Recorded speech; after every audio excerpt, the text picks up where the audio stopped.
ठीक है। हाँ तो स्टूडेंट यहाँ पर हम एक्सप्लेन कर रहे हैं नीट 2024 का फिजिक्स का सॉल्यूशन। देखिए यहाँ पर अब आया हमारा पहला क्वेश्चन। देखिए यहाँ पर हमें एक मैग्नेटिक निडल दिया है और यह मैग्नेटिक निडल जो है मैग्नेटिक फील्ड में सस्पेंडेड किया गया है। ठीक है। अच्छा, मैग्नेटिक फील्ड का वैल्यू दिया है 0.049 टेस्ला और यह क्वेश्चन में कह रहा है कि ये 5 सेकेंड में 20 ऑसिलेशन करता है। क्वेश्चन में गिवन है कि 5 सेकेंड में 20 ऑसिलेशन करता है। तो हमको एक ऑसिलेशन का टाइम अगर निकालना है, और आपको पता होगा एक ऑसिलेशन का टाइम पीरियड रहता है, तो अगर हमें एक ऑसिलेशन का टाइम निकालना है तो हम 5 को 20 से डिवाइड करेंगे तो यहाँ पर आएगा 1/4 सेकेंड जो इस मैग्नेटिक निडल का टाइम पीरियड होगा। तो इस तरह बच्चों हमने 1/4 सेकेंड टाइम पीरियड निकाला है। ठीक है। अब इसमें एक बात ये समझिए कि जो मोमेंट ऑफ इनर्शिया गिवन है और हमें मैग्नेटिक मोमेंट दिया है एक्स की टर्म में, और हमें इस एक्स की वैल्यू ही फाइंड करना है। ठीक है। तो इस कंडीशन में हम जानते हैं एक फार्मूला यूज होता है T = 2π√I/mb। ठीक है। अब हमें तो m चाहिए, तो यहाँ हम इस पूरी इक्वेशन का स्क्वायर कर लेते हैं। तो देखिए अगर स्क्वायर करेंगे तो t² 4π² और यहाँ से रूट हट जाएगा, यहाँ से अगर रूट हट गया तो I/m भी आएगा। अब हमें m के लिए फार्मूला रखना है तो m को लेफ्ट में बुलाएंगे, तो m = आएगा 4π² I/t²b। ठीक है। आइए अब हम वैल्यू रखना स्टार्ट करते हैं इसकी। देखिए m का जो वैल्यू दिया है वो यहाँ दिया है x × 10⁻⁻5। 4π² की जगह 4π² ही आएगा। हाँ, i की जगह i की वैल्यू है जो कि मोमेंट ऑफ इनर्शिया हमें दिया हुआ है। कितना दिया हुआ है देख लीजिए, 9.8 × 10⁻⁻6 दिया है। ठीक है। और t² हमने निकाला 1/4, 1/4 का स्क्वायर करेंगे तो 1/16 हो जाएगा। और b जो है यहाँ पर दिया है 0.049, तो हम ऐसा करते हैं कि इसको लिख देते हैं 4.9, पॉइंट हमने इधर लगा लिया है, तो 10⁻⁻2। ठीक है। चलिए, तो ये वैल्यू हमने यहाँ पर पुट कर दी है। चलिए आइए सॉल्व कीजिए। यहाँ पर हम देखते हैं कि 4.9 से 9.8 2 टाइम्स में कट हो जाएगा। ठीक है। अच्छा, 16 अगर ऊपर जाएगा तो 4 से मल्टीप्लाई हो जाएगा इसका, तो 64 बन जाएगा। 64 का मल्टीप्लाई 2 से होगा तो 128 आ जाएगा। ठीक है। तो यहाँ हम देखते हैं, यहाँ आ गया 128, इधर आ रहा है x × 10⁻⁻5। आगे क्या होगा देखिए, अब 10⁻⁻2 से 10⁻⁻6 जो है कैंसिल हो जाएगा, तो यहाँ पर बचेगा 10⁻⁻4। ठीक है। अब हमें चाहिए x का वैल्यू, तो 10⁻⁻5 को हम डिवाइड में ले जाएंगे। तो देखिए x = 128 × 10⁻⁻4, और यहाँ पर जो 10⁻⁻5 मल्टीप्लाई में वो डिवाइड में चला जाएगा। ठीक है। 10⁻⁻4 से 10⁻⁻5 कैंसिल होगा, 10⁻⁻1 बचेगा। अगर ऊपर लाएंगे तो 10 हो जाएगा, तो x का वैल्यू आ जाएगा यहाँ पर 1280, और यही यहाँ हमारा आंसर लेगा। साथ में यहाँ पर हाँ, यहाँ π² भी साथ में चलता जाएगा, तो ये 1280 π² हमारा आंसर आ जाएगा। ठीक है। तो ये x का वैल्यू आ चुका है। आगे हम देखते हैं, क्वेश्चन हो चुका। अब नेक्स्ट क्वेश्चन की ओर आगे बढ़ते हैं।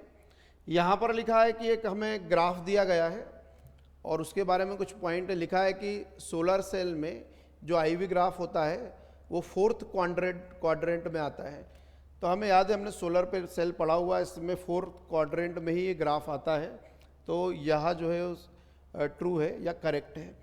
लेकिन सेकंड पॉइंट देखिए, रिवर्स बायस में PN जंक्शन डायोड में करंट जो है वो मेजॉरिटी चार्ज कैरियर के कारण फ्लो होता है।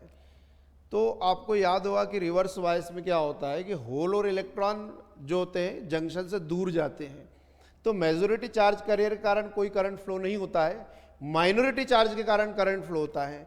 तो इसमें पहला पॉइंट तो करेक्ट है, लेकिन दूसरा पॉइंट इनकरेक्ट है। इस वजह से इसका जो आंसर आएगा A is correct and B is incorrect.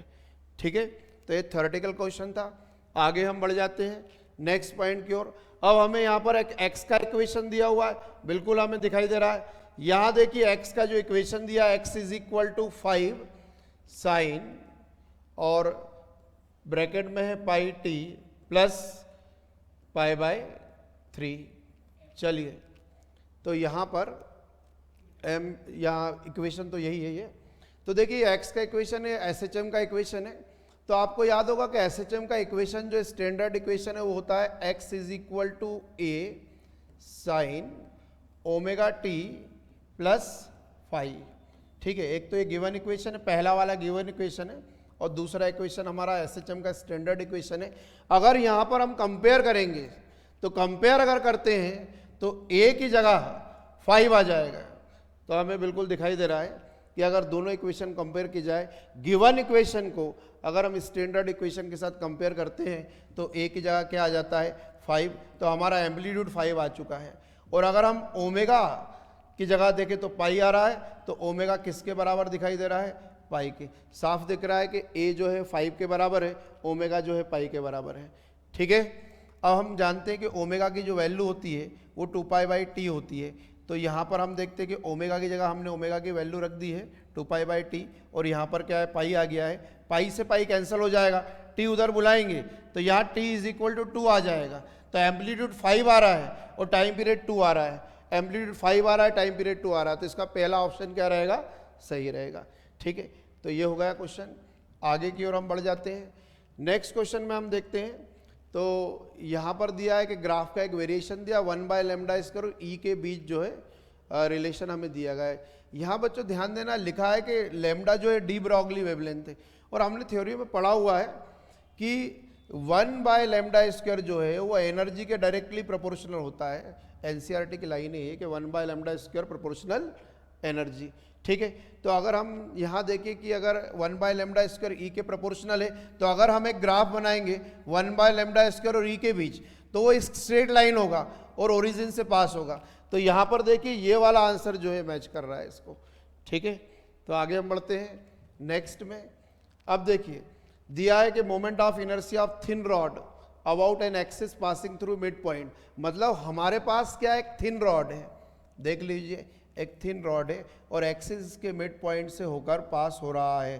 Thin rod है और एक्सिस इसके बीच में से मिड पॉइंट से पास हो रहा है। इसके चारों ओर ये रोटेशन करेगी, तो इस एक्सिस के चारों ओर मोमेंट ऑफ इनर्शिया हमें दिया है। देखिए यहाँ पर दिया है 2400 ग्राम पर सेंटीमीटर स्क्वायर।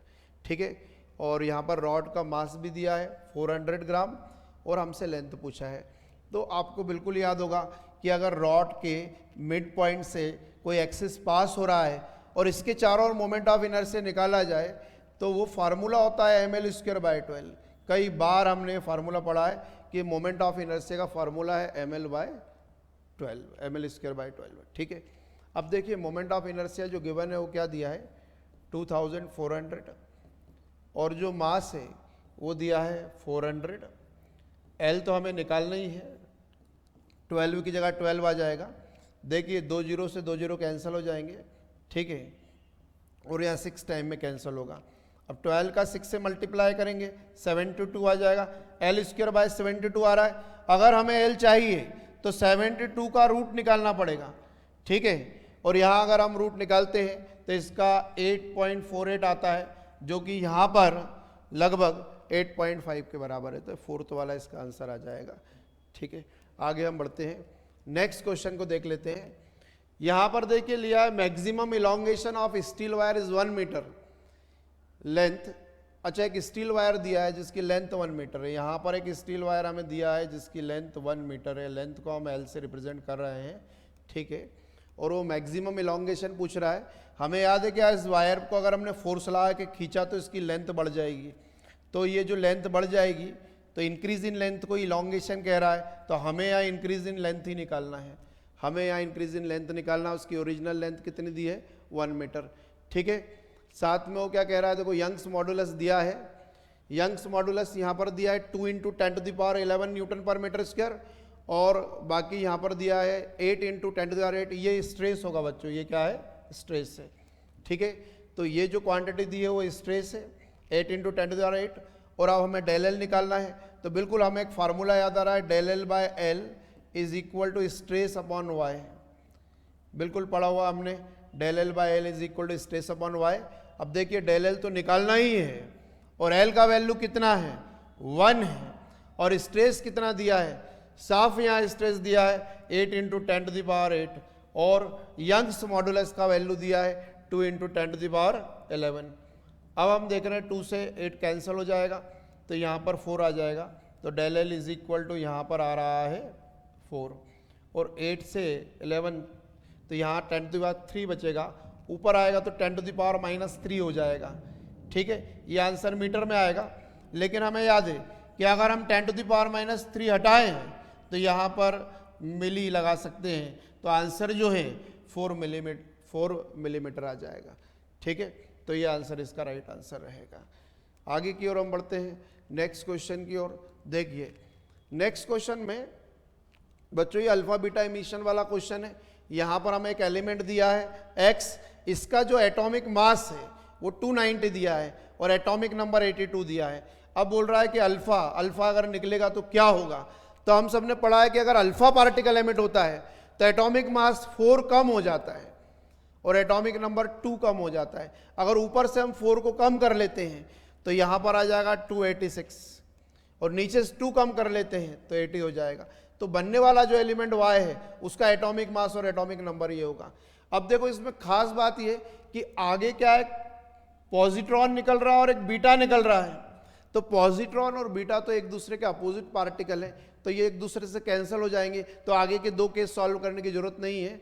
बात समझ रहे हैं आप क्या बता रहे हैं? देखिए यहाँ पर पॉजिट्रॉन निकल रहा है, यहाँ बीटा पार्टिकल निकल रहा है, दोनों एक दूसरे के अपोजिट हैं तो वो कैंसिल हो जाएंगे, तो हमें केवल इलेक्ट्रॉन ही निकालना है। जब इलेक्ट्रॉन निकलता है तो एटॉमिक नंबर 1 से इंक्रीज हो जाता है, एटॉमिक मास वही रहेगा लेकिन ये 1 से इंक्रीज होकर 81 हो जाएगा।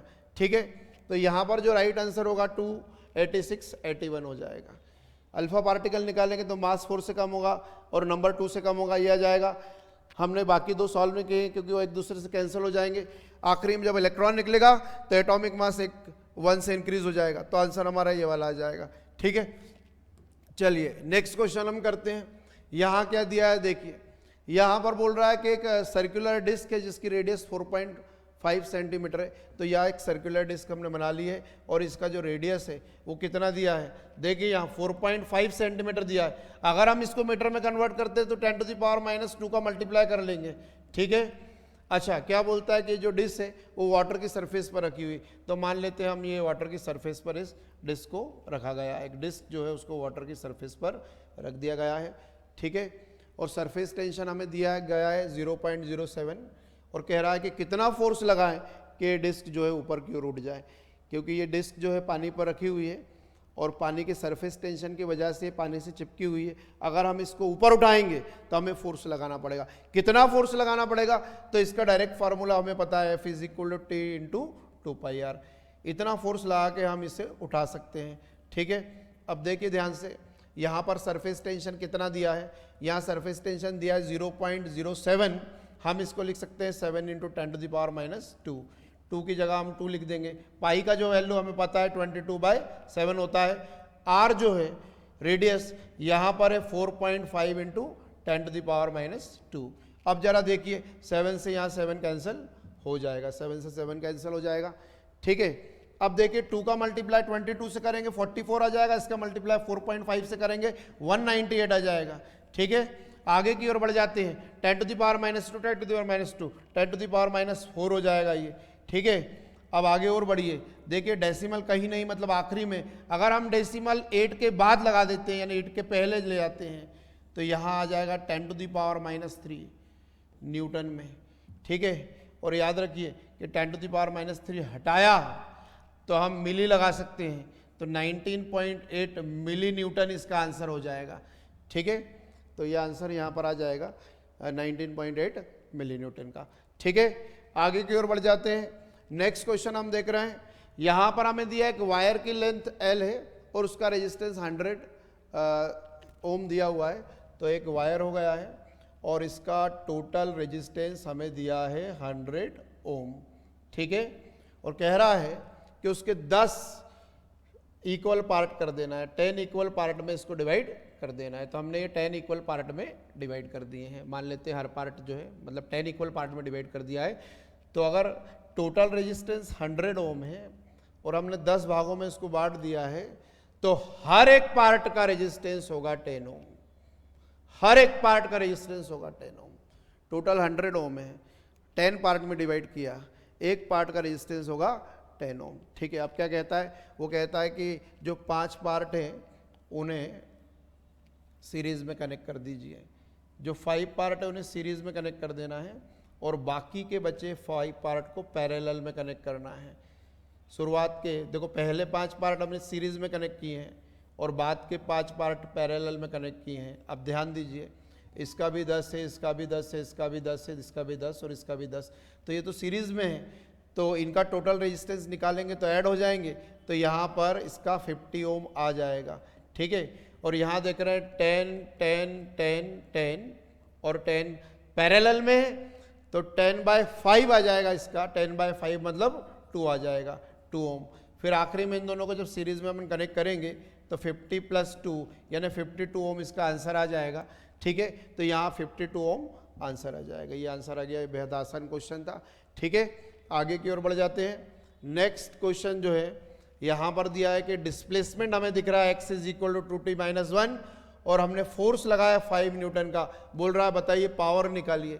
सुनिए बच्चों, पावर का जो फार्मूला होता है वो फोर्स इंटू वेलोसिटी होता है। पावर का फार्मूला है फोर्स इंटू वेलोसिटी। ठीक है। तो फोर्स तो हमें दिया है 5 न्यूटन, लेकिन हमें वेलोसिटी निकालना पड़ेगी पहले। तो देखो ध्यान दीजिए कि वेलोसिटी का फार्मूला होता है dx/dt। हम ये जो डिस्प्लेसमेंट दिया इसका डिफरेंशिएशन करेंगे तो dx/dt होता है, तो d/dt ऑफ 2t - 1। ठीक है। तो यहाँ डिफरेंशिएशन करेंगे तो देखिए यहाँ 2 बाहर आ जाएगा, मतलब यहाँ पर 2 ही आ जाएगा वेलोसिटी। और फिर यहाँ फार्मूले वैल्यू रखते हैं तो फोर्स कितना आ रहा है 5 है, वेलोसिटी आ गई 2, तो पावर 10 आ जाएगा, 10 वाट यहाँ पावर आ जाएगा। तो यहाँ पर आंसर हमें 10 दिया है। ठीक है। तो ये पावर, ये भी बेहद आसान क्वेश्चन है, फोर्स इंटू वेलोसिटी से हमने से सॉल्व किया है। ठीक है।